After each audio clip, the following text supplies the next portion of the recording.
Gloria al Señor. Aleluya. El Señor bendiga a todos los hermanos y los amigos.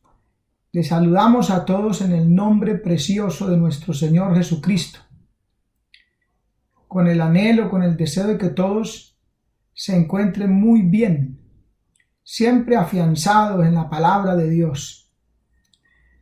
Queremos mirar algo sobre la epístola de Judas y vamos a leer allá en el capítulo 1, verso del 1 al 2. Dice así la palabra del Señor para la gloria y la honra de nuestro Dios y edificación de nuestras almas. Judas, siervo de Jesucristo y hermano de Jacob, a los llamados santificados en Dios Padre y guardados en Jesucristo, misericordia y paz y amor os sean multiplicadas. Vamos a orar, hermanos, que Dios nos guíe, nos enseñe y nos capacite. Padre que estás en los cielos, te damos gracias, te bendecimos, te adoramos y te tributamos toda la gloria y la honra que solamente tú como Dios te mereces y a ti pertenece la gloria. Permita que tu palabra haya cabido en nuestro corazón y no vuelva a ti vacía. Bendice nuestras almas, edifícanos para tu gloria y para tu honra. Gracias, Señor, en el nombre de Jesús. Amén. Entonces, como les decía, vamos a mirar algo sobre la epístola de Judas. Una epístola bastante maravillosa, preciosa.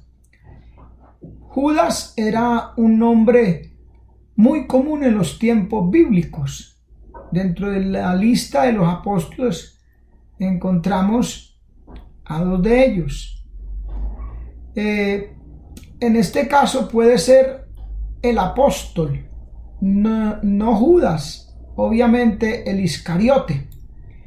En Juan 14, 22 dice: le dijo Judas, no el Iscariote: Señor, ¿cómo es que te manifestarás a nosotros y no al mundo? Ese es el apóstol Judas.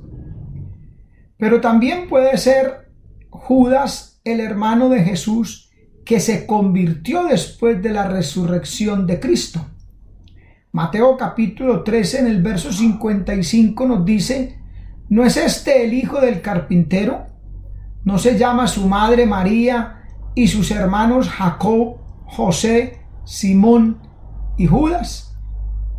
Entre los 4 hermanos del Señor Jesucristo está Judas, el hermano del Señor.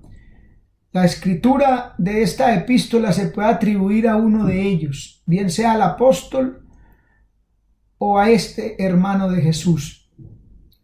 En el verso 3 nos dice: amados, por la gran solicitud que tenía de escribiros acerca de nuestra común salvación, me ha sido necesario escribiros y exhortándoos que contendáis ardientemente por la fe que ha sido una vez dada a los santos. El apóstol o este escritor denuncia en esta epístola las herejías, los maestros de herejías, y nos anima a mantenernos firmes en la fe. Inclusive dice a contender, o sea, a rebatir la herejía con la verdad, con la palabra.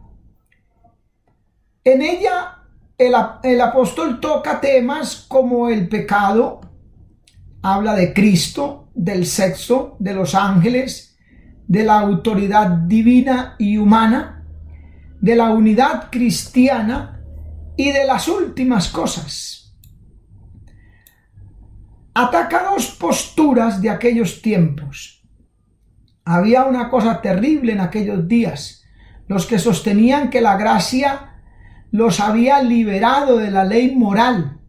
Decían: puesto que la gracia puede perdonar cualquier pecado, no importa realmente lo que uno haga, porque la gracia abundará más donde el pecado es grande. Esa era la teoría, que podían pecar y ahí estaba la gracia.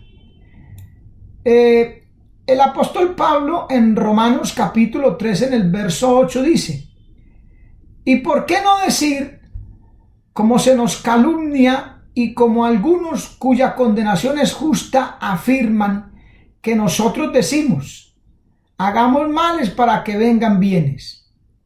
Algunos decían que esa era la intención del apóstol Pablo, de los predicadores del evangelio en aquel tiempo en la iglesia primitiva, pero miremos la respuesta divina allí mismo en Romanos capítulo 6, versos del 1 al 2. ¿Qué pues diremos? ¿Perseveraremos en el pecado para que la gracia abunde? En ninguna manera. ¿Ve? Debido a lo que el mismo apóstol había dicho, que donde abundó el pecado, sobreabundó la gracia, que los maestros de herejías habían malinterpretado y aplicaban de que se podía pecar porque la gracia perdonaba. El apóstol Pablo aquí aclara por el Espíritu Santo. ¿Qué pues diremos? ¿Perseveraremos en el pecado para que la gracia abunde? Lo que decían los falsos maestros. Él dice, en ninguna manera. Porque los que hemos muerto al pecado, ¿cómo viviremos aún en él? Lo que pasa es que el pecado de Adán fue transmitido. Así como el pecado entró por un hombre y por el pecado la muerte, así la muerte pasó a todos los hombres por cuanto todos pecaron. Fue transmitido de generación en generación como un virus. Entonces, cuando abundó mucho, cuando ya llegó a su colmo, que tenía que ser enjuiciado, Dios envió a su Hijo en su misericordia, en su gracia, en su amor, porque de tal manera amó Dios al mundo, que ha dado a su Hijo unigénito. Entonces, abundó la gracia de Dios, pero para terminar con el pecado, no para que siguiéramos pecando amparados en la gracia. En el capítulo 6, en el verso 15 de Romanos, nos dice, ¿qué pues? ¿Pecaremos porque no estamos bajo la ley, sino bajo la gracia? En ninguna manera, vuelve la respuesta divina. ¿No sabéis que si sois sometidos a alguien como esclavos para obedecerle, sois esclavos de aquel a quien obedecéis? Sea del pecado para muerte, o sea de la obediencia para justicia. Por eso dice que la paga del pecado es muerte, mas la dádiva de Dios es vida eterna en Cristo Jesús, Señor nuestro, para aquellos que se acogen a la gracia. Aleluya. La epístola de Judas es una exposición de los deseos de la carne, la soberbia intelectual, la presunción espiritual que los herejes estaban promoviendo dentro de la iglesia primitiva. Entonces esa manera de ver este punto, este asunto, era movido para lograr sus intereses. Esta carta tiene mucha relación y mucho paralelismo con la segunda de Pedro. Es el único escritor del Nuevo Testamento que cita libros apócrifos, como el libro de Enoc, la Asunción de Moisés, en la profecía de Enoc. Enoc era una epístola apócrifa, pero esa era una literatura que conocían muy bien los judíos, y cuando habían verdades que ellos sabían por otros escritos o por experiencia con la palabra de Dios en el Antiguo Testamento, entonces ellos lo citaban, y al citarlo inspirado por el Espíritu Santo quedaba dentro de la palabra como inspirado. El verso 14 y 15, por ejemplo, dice: de estos también profetizó Enoc. ¿Ve? Él cita una profecía de Enoc, séptimo desde Adán, diciendo: he aquí vino el Señor con sus santas docenas de millares para hacer juicio contra todos y dejar convictos a todos los impíos de todas sus obras impías que han hecho impíamente y de todas las cosas duras que los pecadores impíos han hablado contra él. ¿Ve? Cita la profecía de Enoc. Cita la disputa del arcángel Miguel por el cuerpo de Moisés. El verso 9 dice: pero cuando el arcángel Miguel contendía con el diablo, disputando por el cuerpo de Moisés, no se atrevió a proferir juicio de maldición contra él, sino que dijo: el Señor te reprenda. Aleluya. Como les decía, hallando verdades en esos libros que se conocían muy bien en aquel tiempo, y guiado por el Espíritu Santo, los utilizó. Lo mismo hace Pablo en cierta forma en el libro de los Hechos al citar un poeta pagano. Hechos 17, 28 nos dice: porque en él vivimos y nos movemos y somos, como algunos de vuestros propios poetas también han dicho, porque linaje suyo somos. ¿Sí ve? Citó un poeta griego pagano. Citó a un profeta cretense. En Tito 1:12 nos dice: uno de ellos, su propio profeta, dijo: los cretenses, siempre mentirosos, malas bestias, glotones ociosos. Y también nos cita un Targum hebreo, hablando de Éxodo 7 del 11 al 12, dice: de Janes y Jambres. Allá en Éxodo no conocemos estos nombres, pero por el Targum hebreo sí se conocían, y Pablo lo cita cuando dice en Génesis: entonces llamó también Faraón sabios y hechiceros. ¿Ve? E hicieron también lo mismo los hechiceros de Egipto con sus encantamientos, pues echó cada uno su vara, las cuales se volvieron culebras, mas la vara de Aarón devoró las varas de ellos. ¿Ve? Ahí dice hechiceros, pero por el Targum hebreo Pablo sabía que se refería a estos dos personajes, y ahora, guiado por el Espíritu, lo cita en 2 de Timoteo 3:8, cuando dice: y de la manera que Janes y Jambres resistieron a Moisés, así también estos resisten a la verdad, hombres corruptos de entendimiento y réprobos en cuanto a la fe. Esos maestros de herejías de la iglesia primitiva contendían contra la verdad. Todos sus argumentos de que podían pecar, ser licenciosos, sensuales, corruptos, eso no había problema, porque la gracia que sobreabunda entonces cubriría esas cosas. Era una mala enseñanza. Judas es un hombre cristocéntrico en sus escritos. Edifica sobre un único fundamento, que es nuestro Señor Jesucristo. Es un cristiano teísta que cree que Dios es uno en su naturaleza, pero triple en su personalidad.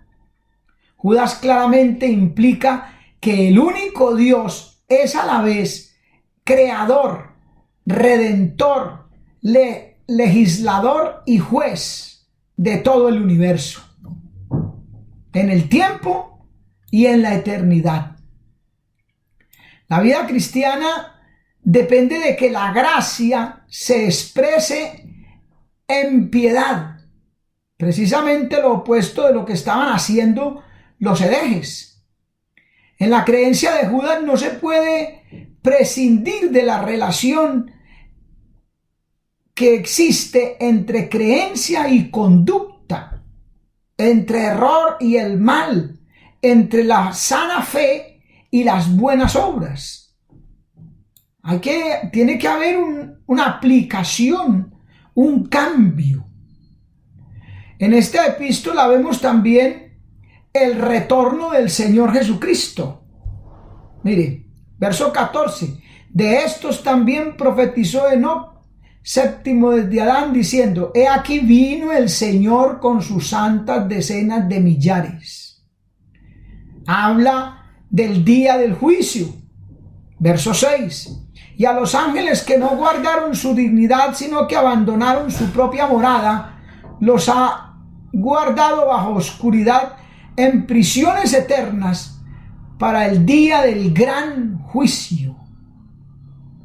Y en el verso 15 dice: para hacer juicio contra todos y dejar convictos a todos los impíos de todas sus obras impías que han hecho impíamente, y de todas las cosas duras que los pecadores impíos han hablado contra él. También nos habla del fuego eterno para los impíos, como Sodoma y Gomorra, verso 7, y las ciudades vecinas, las cuales de la misma manera que aquellos, habiendo fornicado e ido en pos de vicios contra naturaleza, fueron puestas por ejemplo, sufriendo el castigo del fuego eterno. Sodoma y Gomorra. Ya sabemos el pecado aberrante de los sodomitas. También nos habla de la vida eterna para los justos. No solo del juicio para los impíos, sino de la vida eterna, de la recompensa para los justos. Verso 21 dice: conservaos en el amor de Dios, esperando la misericordia de nuestro Señor Jesucristo para vida eterna. Maravilloso el nombre del Señor. Señala el amor de Dios, pero también su ira, su soberanía divina, como la libertad humana con verdadera responsabilidad. ¿Ve? Abarca. Es el mensaje para esta generación. Porque hay corrupción, como la que describe Judas en su carta. Hay una corrupción tremenda, apostasía, maldad. Es para esta generación, con sus desafíos y sus negaciones de Dios. Se niega al Señor Jesucristo. Se habla de que no es Dios. Él es Dios. Jesucristo, el Hijo de Dios, en el principio era el Verbo, y el Verbo era con Dios, y el Verbo era Dios. Pero esta generación ha torcido todo. No podemos dar crédito a las palabras de los hombres, cualquiera que sea la persona, porque hay una nueva moralidad. La misma inmoralidad de Sodoma revivida hoy en día. Apostasía, caos, pecado, corrupción en todas las esferas. No se escapa ni siquiera el Evangelio. Y en el Evangelio la cosa se pone más complicada, porque se espera del pueblo de Dios buenas cosas. Entonces, cuando suceden esas cosas que suceden en el mundo, pues se deja ver como peor, debido al estatus de la iglesia. Judas nos habla para esta generación, para este tiempo.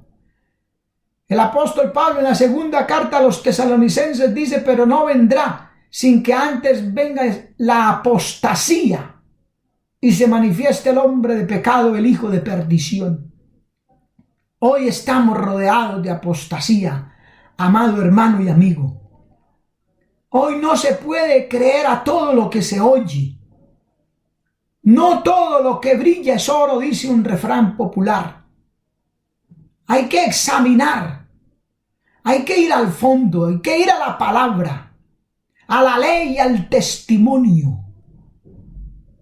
Por eso nos gusta esta carta de Judas, preciosa. Nos trae a estos acontecimientos presentes con una escritura de casi 2000 años, confiable, de mano de uno de los apóstoles o hermano del Señor Jesucristo, que vivió esa misma inmoralidad en aquel entonces, pecado, corrupción, maldad. Leímos el verso 1 y 2. Judas, siervo de Jesucristo y hermano de Jacob, a los llamados santificados en Dios Padre y guardados en Jesucristo. Siervo. Él se consideraba un esclavo. Eso significa siervo. Yo no sé por qué hoy se le hace énfasis como si fuera un título muy avanzado y se dice, yo soy el siervo del Señor. Se le hace como una connotación, una incidencia de superioridad. Si somos esclavos, hermano. Amigos, somos esclavos del Señor Jesucristo. Y si no le servimos, no servimos para servir. Es una sujeción voluntaria a nuestro amo. Una sujeción perfecta a nuestro Maestro, a nuestro Señor Celestial. Y Judas lo ponía en contraste con aquellos que rechazaban y negaban la soberanía del Señor Jesucristo sobre sus vidas. Porque es que no es el hecho de hablar solamente, yo soy el siervo del Señor, como si fuera el más importante. No, se trata de vivir que verdaderamente somos esclavos del Señor y debemos de hacer lo que manda el amo, nuestro gran Dios y Salvador, el Señor Jesucristo. Aleluya. Los llamados son aquellos que, oyendo la invitación de la gracia de Dios a la salvación, responden en obediencia, en fe. Como dice la palabra, muchos son llamados, pocos los escogidos. O sea, los que aceptan los términos del llamado son muy pocos. Amén. Mateo 20, 16 y 22, 14. Dice también, guardados en Jesucristo. Señala las cualidades espirituales de los receptores de la carta de Judas, a quien él escribía. Las cualidades que no se dan automáticamente. Tenemos que nosotros poner de nuestra parte. Como dice al final de la epístola en el verso 21, conservaos en el amor de Dios. Hay que conservar, hay que retener, hay que mantener. Si vuelvo a pecar, pierdo mi salvación. Se puede perder. La Biblia dice, para que no se borre tu nombre del libro de la vida. ¿Cómo que pequemos para que la gracia siga aumentando? Eso es falso. Hay que apartarse del pecado, de la iniquidad, de la maldad. La gracia de Dios se ha manifestado para salvación a todos los hombres, enseñándonos. ¿Qué nos enseña la gracia de Dios? Que renunciando a la impiedad y a los deseos mundanos, vivamos en este siglo sobria, justa y piadosamente. Como dice también en Primera de Juan capítulo 3, en el verso 3. Que todo aquel que tiene esta esperanza en él se purifica a sí mismo, así como él es puro. No tiene que purificarse, apartarse, limpiarse. El mismo Señor nos dio los detergentes, la sangre preciosa de nuestro Señor Jesucristo. Maravilloso el nombre del Señor. Conservaos en el amor de Dios.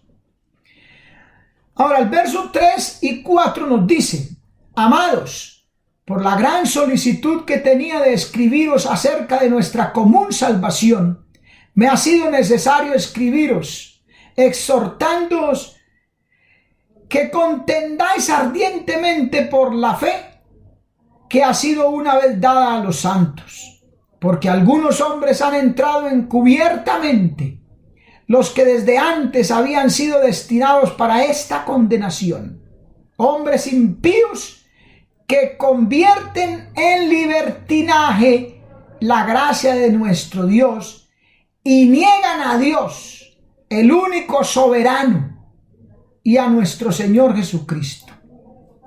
Alabado sea Dios. Entonces nos está señalando, hermano, la urgencia en la necesidad de esclarecer de la doctrina, de la enseñanza de la palabra,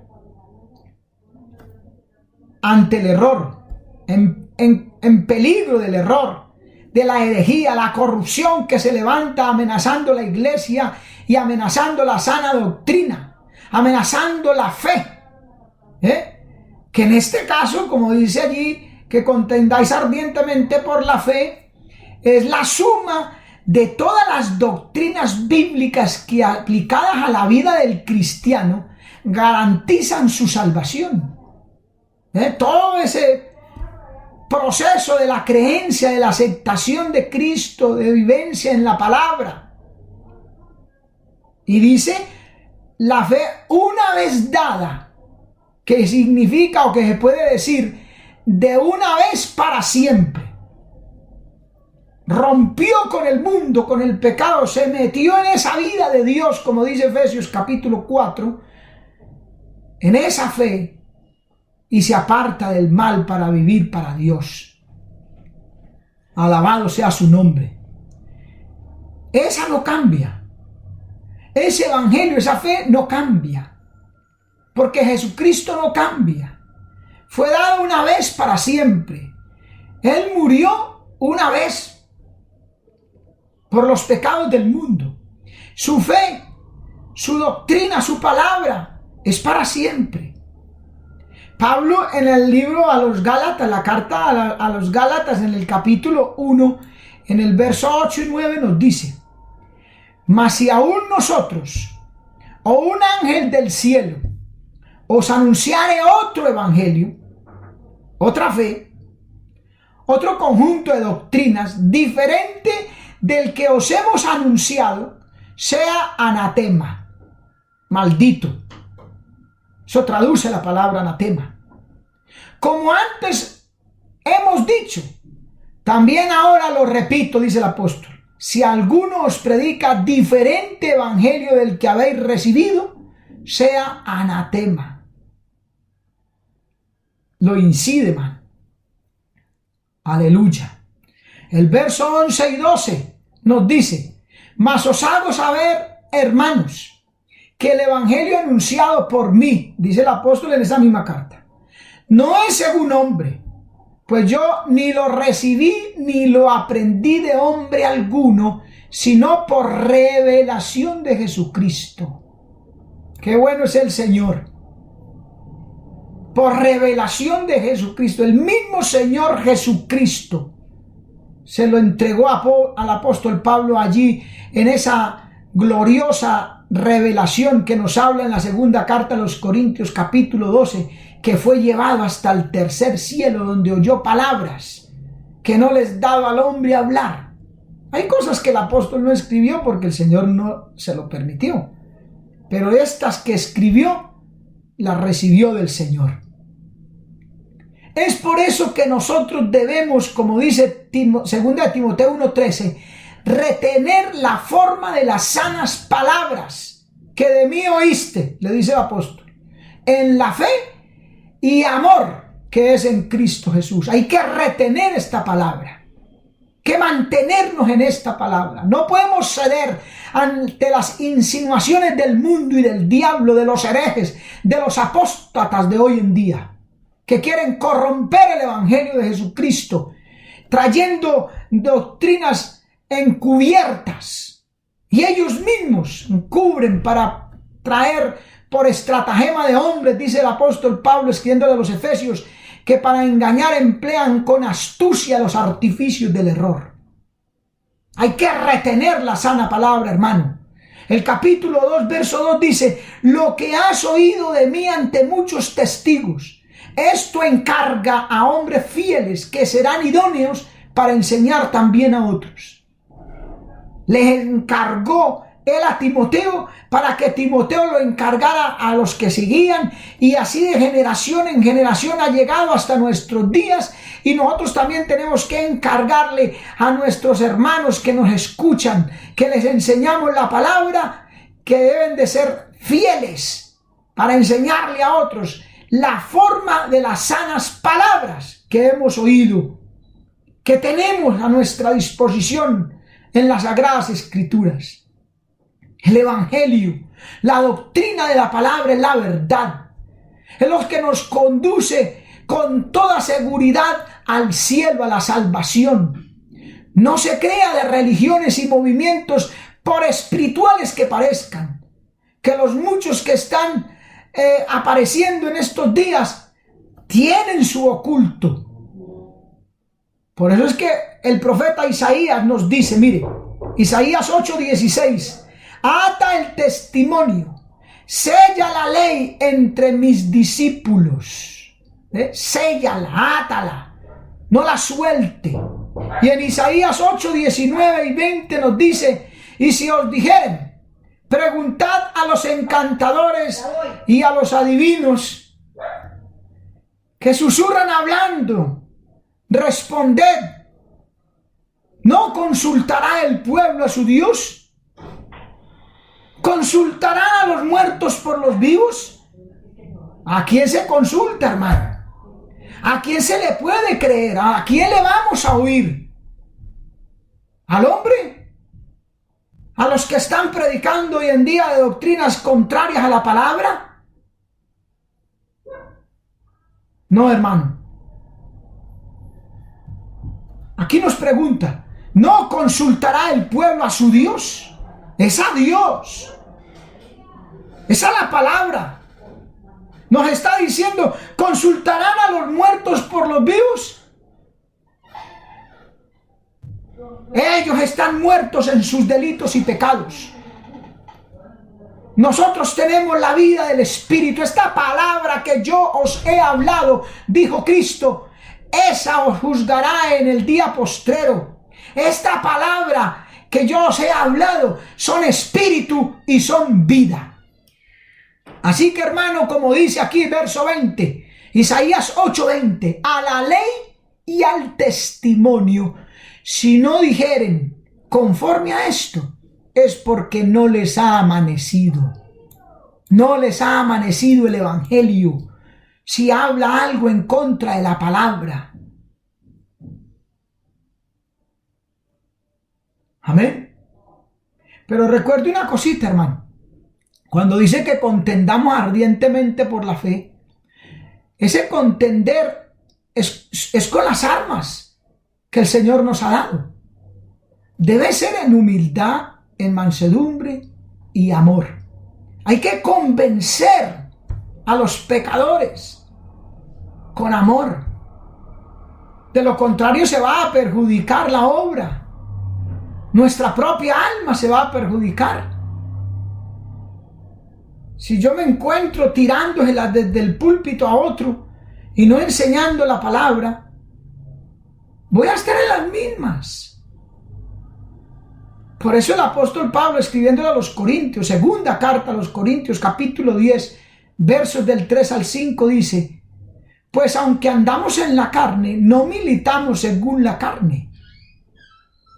Estamos en este cuerpo carnal, en esta naturaleza humana, pero militamos según el Espíritu. Porque las armas de nuestra milicia no son carnales, sino poderosas en Dios. Por eso el Señor Jesucristo dijo, aprended de mí, que soy manso y humilde de corazón. Y reprendió duramente el pecado a los fariseos, a los escribas, y les decía, hipócritas, pero en humildad y en mansedumbre, poderosas en Dios. Esas armas son poderosas en Dios para destrucción de fortalezas, derribando argumentos y toda altivez que se levanta en contra del conocimiento de Dios y llevando cautivo todo pensamiento a la obediencia a Cristo. Que se levanta contra el conocimiento de Dios. Usted y yo tenemos al alcance, a la mano, el conocimiento de Dios, la palabra. Vamos a ella.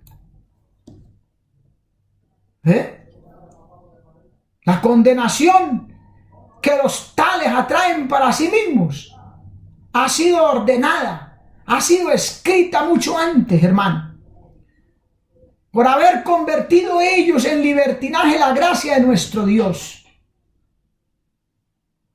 La palabra libertinaje es aselgeia, que denota indecencia, falta de decoro, excesos.